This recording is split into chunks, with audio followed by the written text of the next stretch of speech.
السلام عليكم ورحمة الله وبركاته. الحمد لله الحمد لله رب العالمين، والصلاة والسلام على سيد المرسلين وعلى آله وصحبه أجمعين.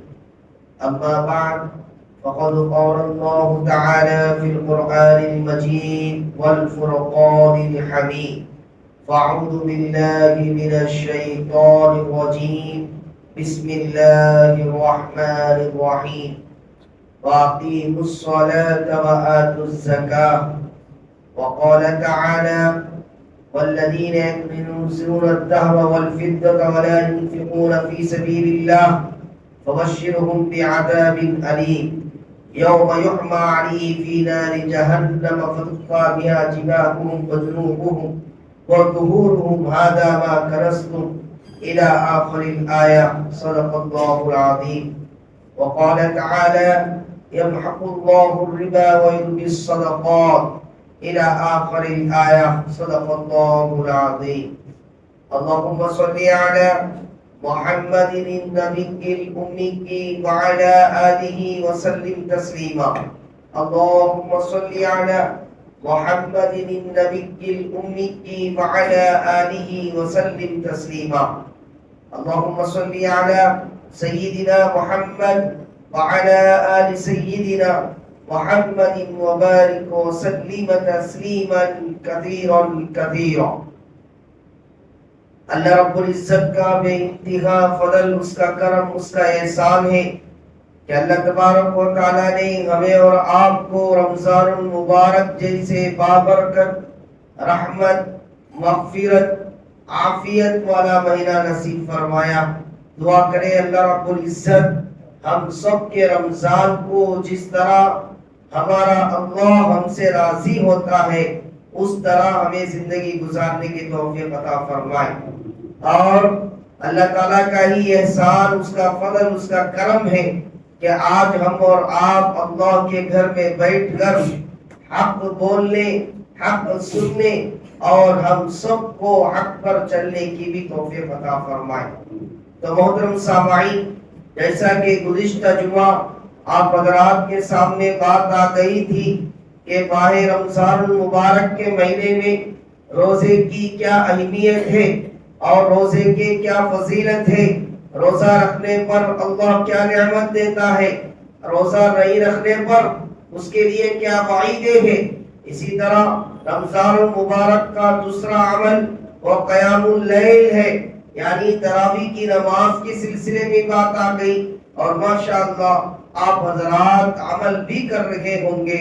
دعا کرے اللہ رب العزت ہمیں پورا مہینہ اس سے اچھے طریقے سے گزارنے کی توفیق عطا فرمائے. تو محترم سامعین، اس جمعہ حضرات کے سامنے میں نے سوچا، چونکہ ویسے تو زکوٰۃ کا جو مسئلہ ہے، جو سلسلہ ہے، وہ دراصل رمضان سے جڑا ہوا نہیں ہے. اب چونکہ ہمارے پاس جو ہے رمضان المبارک کا مہینہ آتے ہی لوگ زکوٰۃ نکالنا شروع کرتے ہیں، اسی لیے میں نے سوچا آپ حضرات کے سامنے زکوٰۃ کے اوپر روشنی ڈالی جائے. آپ حضرات کے سامنے اس بات پر روشنی ڈالی جائے کہ صحابہ کرام، خود آقا نامدار تاجدار مدینہ محمد رسول اللہ صلی اللہ علیہ وسلم کا جو صدقہ اور خیرات کرنے کا جذبہ تھا، آپ کس طرح سخاوت کے اندر آنکھیں بڑھ جاتے تھے، آپ سخاوت کو پسند فرماتے تھے، اس کے اوپر روشنی ڈالیں گے. محترم سامعین، قرآن کریم میں آپ جب اسلام کے جو 5 بنیاد ہیں، ایک ایمان ہے یعنی کلمہ پڑھ لینا اور آپ صلی اللہ علیہ وسلم کو آخری نبی ماننا، اس کے بعد دوسرا رکن جو ہے وہ نماز کا آتا ہے، نماز بھی پڑھنے لگ جائے، نماز بھی پڑھنے کے بعد تیسرا حکم جو آتا ہے وہ سال ہونے پر زکوٰۃ کا آتا ہے. شریعت کے اندر ایسا نہیں کہا کہ اللہ رب العزت، اگر اللہ یہ بھی کہتا کہ بھائی تمہیں زکوٰۃ جب تمہیں زکوٰۃ تمہارے اوپر فرض ہوگی تم سارا کا سارا مال اللہ کے راستے میں خرچ کر دو، تب بھی جو ہے ہمارے لیے کوئی دوسرا راستہ نہیں تھا، اسی لیے کہ اللہ کا دیا ہوا اللہ کے نام پر لٹانا یہ کوئی بڑا مسئلے کا کام نہیں ہے۔ اللہ اکبر۔ لیکن اللہ نے اس امت پر رحم کیا، آقا نامدار تاجدار مدینہ یہ صدقہ ہے کہ اللہ تبارک و تعالیٰ نے کیا فرمایا، بھائی پورا مال نہیں بلکہ 40واں حصہ جو ہے اللہ کے راستے میں دے دو۔ اللہ کے راستے میں کیا دیں گے؟ جو تم میں سے فقراء ہے، غرباء ہے، قیدی ہے، مسافرین ہے، ان لوگوں کو تم دیکھ کر ان لوگوں کو اوپر اٹھانے کی کوشش کرے، ان کو مدد اور ان کا تعاون کرے۔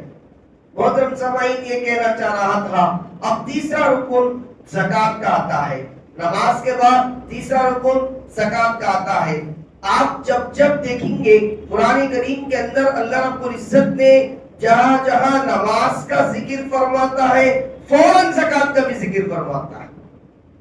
وَأَقِيمُوا الصَّلَاةَ وَآتُوا الزَّكَاةَ، اس طرح قرآن کریم میں آپ اندازاً آپ جو ہے 80 سے زیادہ مرتبہ اللہ نے نماز کے ذکر کرنے کے بعد جو ہے فوراً زکات کا ذکر فرماتا ہے۔ یعنی دونوں عبادتیں، ایک باطنی عبادت ہے، ایک ظاہری عبادت ہے۔ یعنی باطنی عبادت، یہ نماز یہ باطنی عبادت ہے۔ آپ نماز کے لیے رکعت باندھیں گے، اندر آپ کیا پڑھتے ہیں، آپ کس طرح پڑھتے ہیں، رکعت باندھ کر آپ سورہ پڑھتے ہیں یا نہیں پڑھتے ہیں، آپ کا دھیان جو ہے اللہ کی طرف رہتا ہے یا نہیں رہتا ہے، یہ باطنی مسئلہ ہو گیا۔ ظاہری مسئلہ والذین ينفقون فی سبیل اللہ، اللہ نے فرمایا ظاہری مسئلہ زکات کا جو مسئلہ ہے یہ ظاہر ہے، یعنی آپ جو ہے اوپر سے دیں گے آپ لوگوں کو، جو غریب اور فقراء اور مساکین اور مسافرین، اسی طرح دین کے خدمت کرنے والے، اسی طرح مدارس سے آپ ان تمام کو جو دیں گے ظاہری عبادت ہے، یہ چھپ کر نہیں ہے بلکہ اوپر دکھنے والی عبادت ہے۔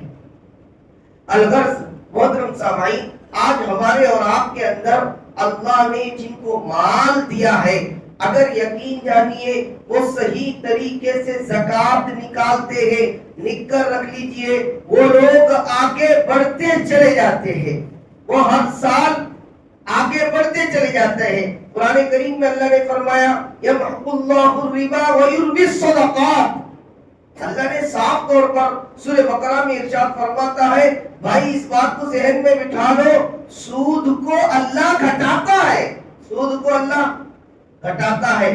آدمی سودی لائن کے اندر جاتا ہے، سودی لائن سے کاروبار کرتا ہے، سودی لائن کا لین دین کرتا ہے، سودی لین کے اندر مبتلا ہوتا ہے، وہ ظاہری طور پر آپ کو دکھتا ہے کہ میرا پیسہ بہت جمع ہو رہا ہے، میرا پیسہ بہت ہے، لیکن اندرونی اعتبار سے وہ اس طرح کی لکڑی ہوتی ہے جس طرح بھاس کا لکڑی ہوتا ہے۔ بھاس کا لکڑی الگ ہے، ٹیک کا لکڑی الگ ہے۔ طیب، بھاس کی لکڑی الگ ہے، ٹیک کی لکڑی الگ ہے۔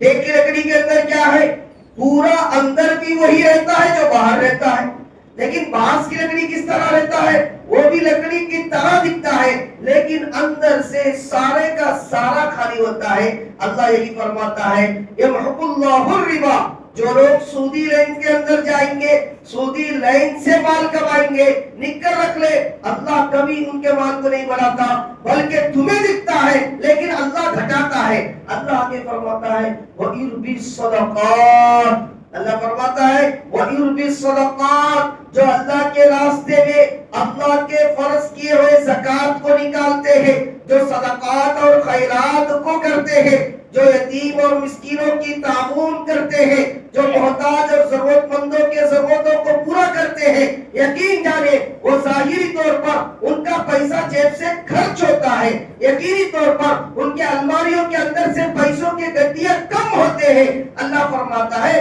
وَإِرْبِ الصَّدَقَاتِ، لیکن اللہ تبارک و تعالیٰ اس کے مال کو بڑھاتے چلے جاتے ہیں۔ محترم سامعین، اور غور کرنے کی بات اور سوچنے کی بات یہ ہے کہ اللہ نے اب جس کو دیا ہے اگر وہ صحیح طریقے سے زکات نکالتے ہیں وہ انشاءاللہ دنیا میں بھی کامیاب ہوں گے اور آخرت کے اندر بھی کامیاب ہوں گے۔ لیکن اللہ اکبر، جو لوگ یہ سمجھتے ہیں کہ جو لوگ یہ سمجھتے ہیں کہ میں نے کمایا، میں محنت کیا، یہ میرا پیسہ ہے، میں کیوں اللہ کے حکم کو پورا کروں، میں کیوں غریبوں اور محتاجوں کو دوں، میں کیوں مستحق زکات کو دوں، جو پھر زکات نہیں نکالتا ہے وہ اپنی دنیا اور آخرت دونوں جگہ برباد کرتا ہے۔ اللہ اکبر۔ صحابہ کرام، خود آقا نامدار تاجدار مدینہ محمد رسول اللہ صلی اللہ علیہ وسلم کی سیرت آپ دیکھیں۔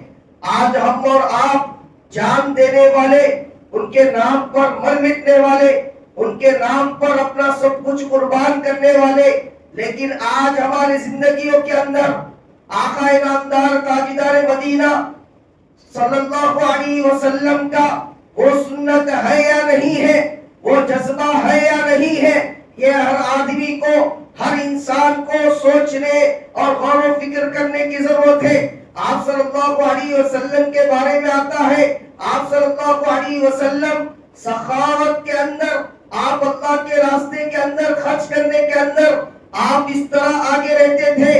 آپ اللہ اکبر، آپ کا جو قریب وفات کا وقت آیا، آپ کے وفات کے وقت کے اندر آپ کے پاس نہ مال تھا، نہ آپ کے پاس جائیداد تھے، نہ آپ کے پاس سونا تھا، نہ آپ کے پاس زیور تھا، نہ آپ کے پاس سونا اور چاندی تھا، نہ آپ کے پاس کوئی دوسرے سامان تھے۔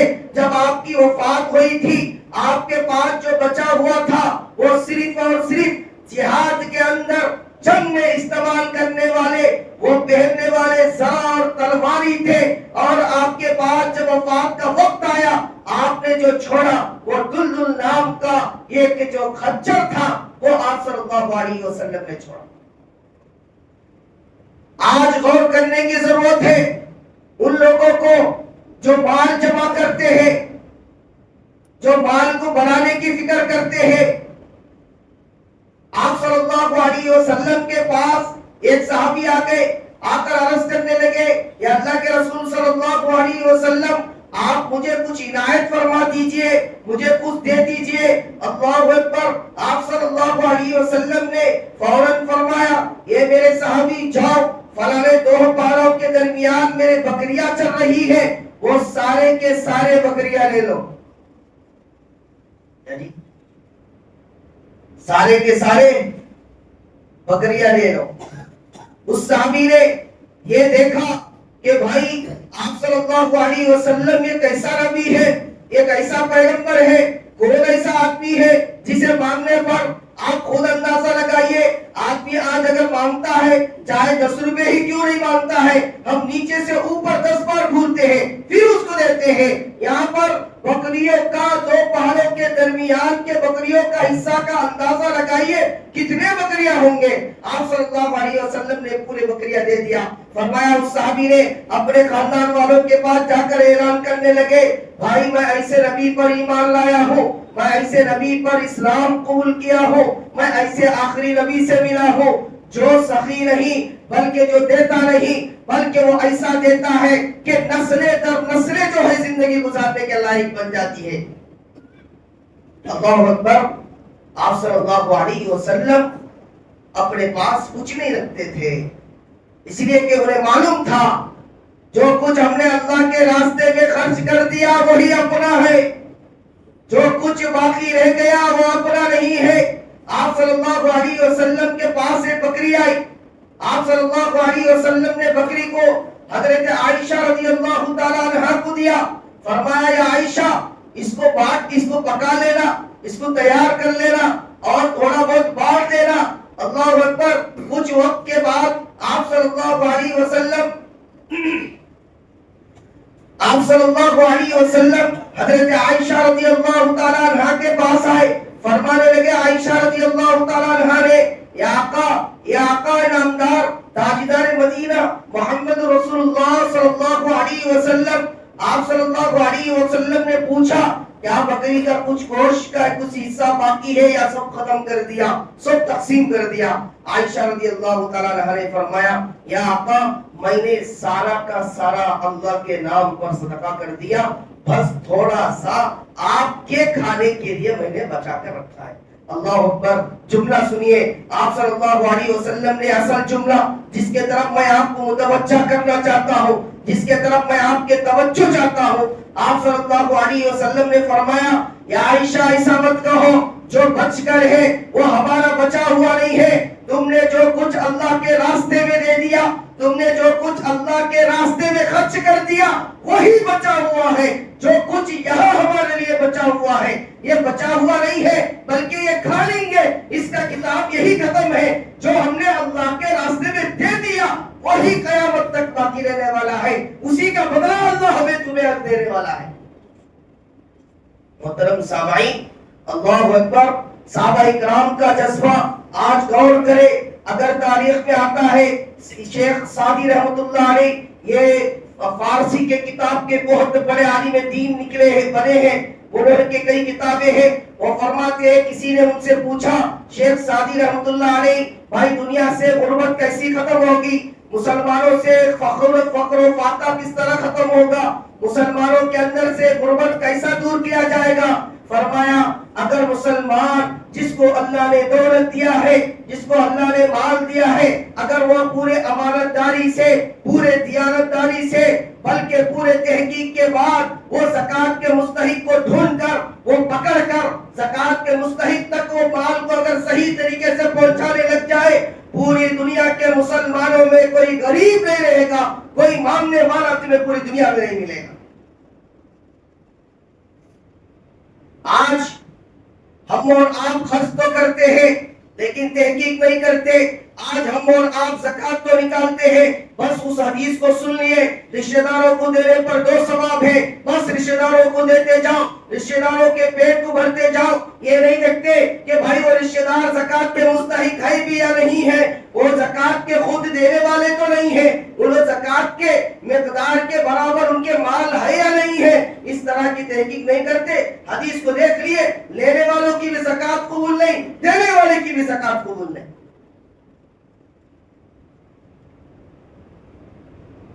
اللہ اکبر. آقا نامدار تاجدار مدینہ کا یہ حال تھا. فرماتے ہیں حضرت عائشہ رضی اللہ تعالیٰ عنہ کے بارے میں آتا ہے, اللہ اکبر, رمضان کا مہینہ ہے, رمضان کا مہینہ ہے. حضرت امیر معاویہ نے 1,80,00,000 دراہیم کو آپ کے لیے ہدیہ بھیجا. 1,80,00,000 دراہیم. آج کے نہیں 1,80,00,000, 1,80,00,000 دراہیم نہیں, 1,80,000 دراہیم بھیجا. بھائی کروڑ تو بہت زیادہ ہو جائے. 1,80,000 دراہیم بھیجا. محترم سامعین, اگر اس وقت کا 1,80,000 کا حساب کیلکولیٹ ماریں گے نا تو کئی کروڑ بنیں گے آج کے زمانے میں. اور حضرت امیر معاویہ چونکہ مصر کے اندر امیر المؤمنین بن گئے تھے, وہ امیر تھے, وہ اس وقت کے وہ ذمہ دار تھے, ان کے پاس خوب مال و غنیمت تھا اور بڑے جنگجو تھے, بڑے فتوحات انہوں نے حاصل کیا, کاتب وحی تھے. آپ نے جو ہے حضرت عائشہ رضی اللہ تعالیٰ عنہ کے پاس 1,80,000 دراہیم کو بھیجا. اللہ اکبر. محترم سامعین, سوچے اور سمجھے اور غور فکر کرے کہ اللہ نے ہمیں جو مالک دیا ہے, جو دولت دیا ہے, کیا ہم اس کو مستحق کو دے رہے ہیں یا نہیں دے رہے ہیں. اگر اللہ کے دیے ہوئے مال میں سے اللہ کا حق ادا کر رہے ہیں یا نہیں کر رہے ہیں, یہ ہر آدمی کو سوچنے اور سمجھنے کی ضرورت ہے. حضرت عائشہ رضی اللہ تعالیٰ عنہ فرماتی ہے, اللہ اکبر, 1,80,000 دراہیم آ گئے. ظہر کے بعد سے آپ نے مدینے کے اندر اعلان لگایا, فرمایا بھائی کون فقراء اور مساکین ہے, کون ضرورت مند ہے, وہ سارے لوگ آ جائے. ان لوگوں کے اندر آج دراہیم تقسیم کیا جائے گا. تاریخ میں آتا ہے حضرت عائشہ رضی اللہ تعالیٰ عنہ نے 1,80,000 دراہیم کو ظہر کی نماز کے بعد سے بانٹنا شروع کیا. مغرب کے افطار سے پہلے تک جو ہے سارے دراہیم کو آپ نے اللہ کے راستے میں خرچ کر دیا. محترم سامعین, سوچے اور سمجھے. تعجب اور حیرت کی بات تو اب آگے آنے والی ہے. فرمانے لگی جب افطار کا وقت قریب ہوا, جب افطار کا ٹائم ہوا, حضرت عائشہ رضی اللہ تعالیٰ عنہ فرماتی ہے, اپنے پاس خادمہ سے کہتی ہے, بھائی کھجوروں سے دسترخوان پر رکھے ہوئے ہیں,